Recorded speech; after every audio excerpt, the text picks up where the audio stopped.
Hi hello friends, welcome to our channel PR job info. మన ఛానల్లో రోజు updated notification కోసం పూర్తి వివరాలు చెప్పడం జరుగుతుంది ఫ్రెండ్స్. కావున వెంటనే పిఆర్ జాబ్ ఇన్ఫో ఛానల్ని సబ్స్క్రైబ్ చేసుకొని నోటిఫికేషన్ యొక్క కంప్లీట్ డీటెయిల్స్ని తెలుసుకోండి ఫ్రెండ్స్, ఈరోజు వీడియోలో మనం SSC CGL combined graduate level examination notification గురించి తెలుసుకుందాం ఫ్రెండ్స్. దీనికి గల dates of submission of online application గురించి మనం తెలుసుకున్నట్లయితే 24/6/2024 టు 24/7/2024. అంటే మనకి ఆన్లైన్ రిజిస్ట్రేషన్ డేట్స్ ఎప్పుడు స్టార్ట్ అవుతాయమ్మా? 24/6 జూన్ 24 నుంచి లాస్ట్ డేట్ వచ్చేసి 7/24 జూలై 24 వరకు మనకి రిజిస్ట్రేషన్ అప్లై డేట్స్ అనేవి మనకి మెన్షన్ చేయడం జరిగింది friends. And last date of time for making online payment చేయడానికి ఎంతవరకు మనకి డేట్ ఇచ్చారమ్మా? 7/25 7వ నెల 25వ తారీఖు జూలై 25th వరకు పేమెంట్ చేసుకోవడానికి డేట్ అనేది మెన్షన్ చేశారు.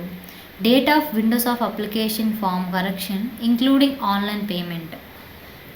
మనకి అప్లికేషన్లో ఏవైనా రాంగ్స్ పడిపోయినా దాన్ని కరెక్ట్ చేయడానికైనా పేమెంట్లో ఏవైనా తప్పులు జరిగినా దాన్ని సరిదిద్దుకోవడానికి ఎప్పటి వరకు మనకి ఇచ్చారమ్మా? 8వ నెల 10వ తారీఖు నుండి 8వ నెల 11 అంటే ఆగస్ట్ 10 టు ఆగస్ట్ 11కి మనకి కరప్షన్ డేట్స్ అయితే మెన్షన్ చేశారు. అండ్ టియర్ 1 ఎగ్జామ్ అయితే సెప్టెంబర్ లేదా అక్టోబర్లో ఉంటుంది. టైర్ 2 ఎగ్జామ్ వచ్చేసి డిసెంబర్లో ఉంటుందని మెన్షన్ చేశారు friends. Detail of the posts. Following are the likely posts that will be filled up through this examination. చూడండమ్మా, ఎగ్జామినేషన్కి గల పోస్టులను, డిపార్ట్మెంట్లను, సర్టిఫికేట్ ఆఫ్ పోస్ట్ను, ఏజ్ లిమిట్ను వాళ్ళు మెన్షన్ చేయడం జరిగింది. ఇవన్నీ గ్రూప్ బికి సంబంధించిన పోస్టులు అండి. ఏంటి? గ్రూప్ బికి సంబంధించిన పోస్టులు. దీనికి పోస్ట్కి తగ్గట్టుగా ఏజ్ లిమిట్ అనేది ఇవ్వడం జరిగింది ఫ్రెండ్స్. చూడండి, పోస్ట్కి తగ్గట్టుగా ఏజ్ లిమిట్ అనేది ఇవ్వడం జరిగింది. ఇవి కూడా గ్రూప్ బికి చెందిన పోస్టులేనండి. ఇవన్నీ కూడా గ్రూప్ బికి చెందిన పోస్టులే. పోస్ట్కి తగ్గట్టుగా ఏజ్ లిమిట్ అనేది ఇవ్వడం జరిగిందండి. చూడండి ఫ్రెండ్స్, ఇవన్నీ గ్రూప్ సికి సంబంధించిన పోస్టులు అండి. ఇవన్నీ గ్రూప్ సికి సంబంధించిన పోస్టులు. దీనికి తగ్గట్టుగా మనకైతే ఏజ్ లిమిట్ని వాళ్ళు మెన్షన్ చేయడం జరిగింది. అండ్ ఏజ్ లిమిట్ గురించి మనం మాట్లాడుకున్నట్లయితే for the posts for which age limit is 18 to 27 years. పోస్ట్కి తగ్గట్టుగా 18 to 27 ఇయర్స్ అయ్యి ఉండాలండి. And candidate must have been born not earlier than 2/8/1997 and not later than 1/8/2006. అంటే క్యాండిడేట్ మస్ట్ అండ్ షుడ్గా 1997 8th month 2nd ముందున జన్మించకూడదండి. And 8వ నెల 1వ తారీఖు 2006 తర్వాత జన్మించకూడదండి. ఈ డేట్ రెండింటిల మధ్యలోని మాత్రమే జన్మించి ఉండాలి. అలాగైతేనే మనకి ఏజ్ లిమిట్ అనేది క్వాలిఫై అవుతాం. For the posts for which age limit 20 to 30 years. అంటే పోస్ట్కి తగ్గట్టుగా 20 to 30 ఇయర్స్ మధ్యలో ఉండాలండి.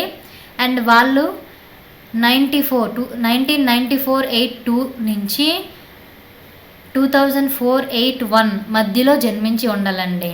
చూసారా? అండ్ నెక్స్ట్ 18 to 30 ఇయర్స్ ఇచ్చిన పోస్టులకి అయితే 2/8/1994 నుంచి 1/8/2006 మధ్యలో జన్మించి ఉండాలండి. 18 to 32 ఇయర్స్ పోస్టులకి ఇచ్చిన వాళ్ళైతే 2/8/1992 నుంచి 1/8/2006 మధ్యలో అయితే జన్మించి ఉండాలండి. ఇలా అయితేనే మనకి ఏజ్ క్వాలిఫికేషన్ అనేది మనం అవుతాం.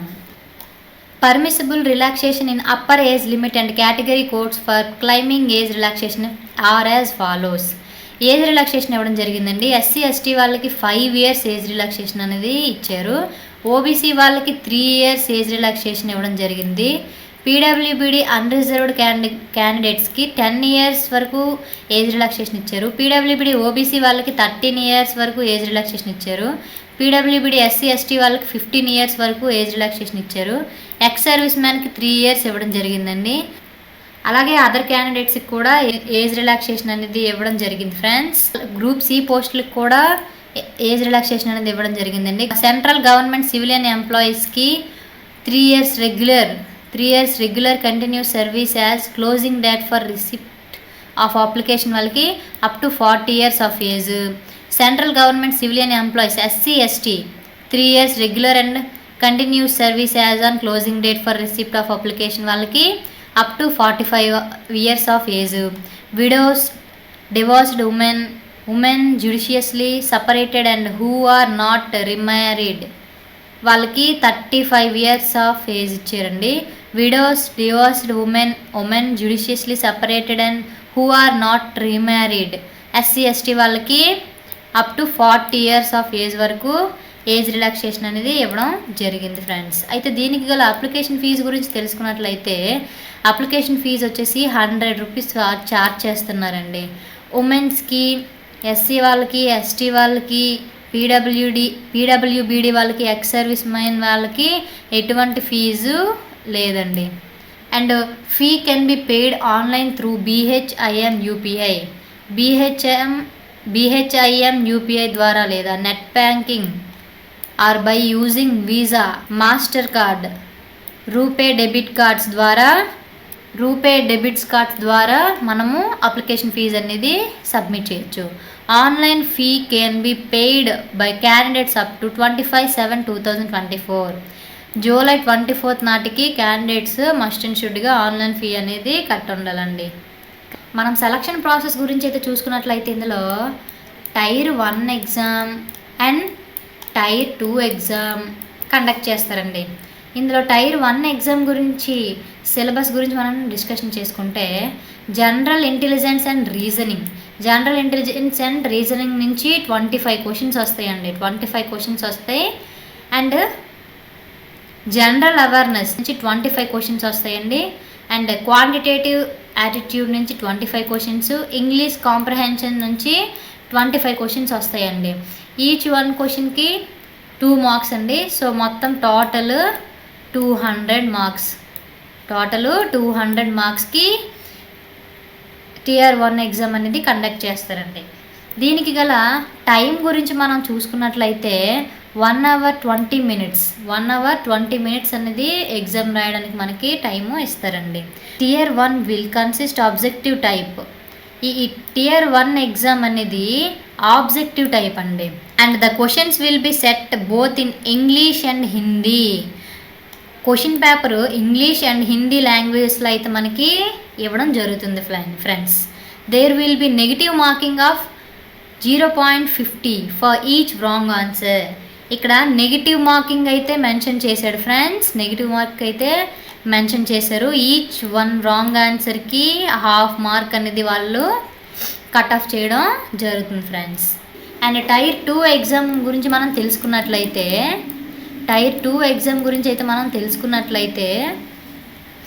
ఇందులో పేపర్ 1, పేపర్ 2 ఉంటాయండి. పేపర్ 1 గురించి మనం మాట్లాడుకున్నట్లయితే ఇందులో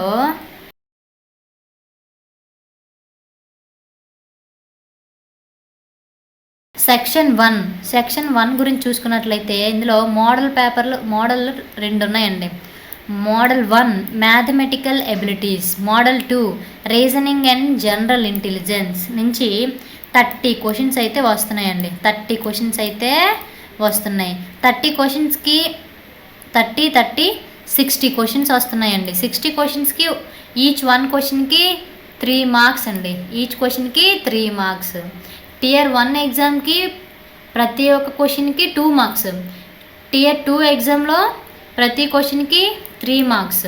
టోటల్ మోడల్ 1, 2 కలిపి 180 మార్క్స్ అండి.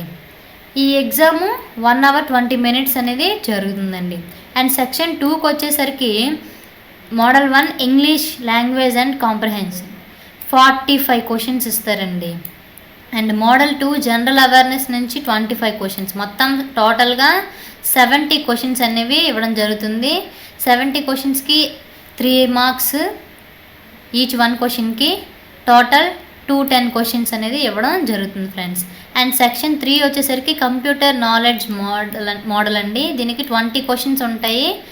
మొత్తం మార్క్స్ 60 మార్క్స్ అనేవి ఉంటుంది. దీనికి 15 minutes ఫర్ ఈచ్ మోడల్, అంటే మోడల్స్ అన్నిటికి 15 minutes అనేది ఇవ్వడం జరుగుతుందండి. అండ్ సెక్షన్ 2 గురించి మనం తెలుసుకున్నట్లయితే model 2 data entry speed test model, 1 data entry task 20 minutes అనేది ఇవ్వడం జరుగుతుంది ఫ్రెండ్స్. అండ్ పేపర్ 2 గురించి తెలుసుకున్నట్లయితే స్టాటిస్టిక్స్ 100 మార్క్స్కి అయితే 100 క్వశ్చన్స్కి 200 మార్క్స్ అయితే ఉన్నాయి ఫ్రెండ్స్. ఇది 2 hours and 40 minutes అనేది జరుగుతుంది. అసెన్షియల్ ఎడ్యుకేషనల్ క్వాలిఫికేషన్ గురించి మనం తెలుసుకున్నట్లయితే జూనియర్ స్టాటిస్టికల్ ఆఫీసర్కి అయితే bachelor's degree in any subject from a recognised university or institute with at least 60% marks in mathematics at 12th standard level. Bachelor degree చేసి ఉండాలండి. Recognised university నుండి minimum 60% marks అయితే మనం gain చేసి ఉండాలి ఇన్ మ్యాథమెటిక్స్. ఓకే అండి. Bachelor's degree in any subject with statistics is one of the subject at degree level. And statistical investigator grade 2 గురించి మనం మాట్లాడుకున్నట్లయితే bachelor's degree in any subject with statistics as one of the subject from a recognised university in institute. Candidates must have studied statistics as a subject in all the 3 years for all the 6 semesters of the graduation course. Okay friends. Research assistant in national human rights, దానికి తగ్గట్టుగా qualification అనేది ఇవ్వడం జరిగింది. All other పోస్ట్స్కి bachelor degree from recognised university equivalent.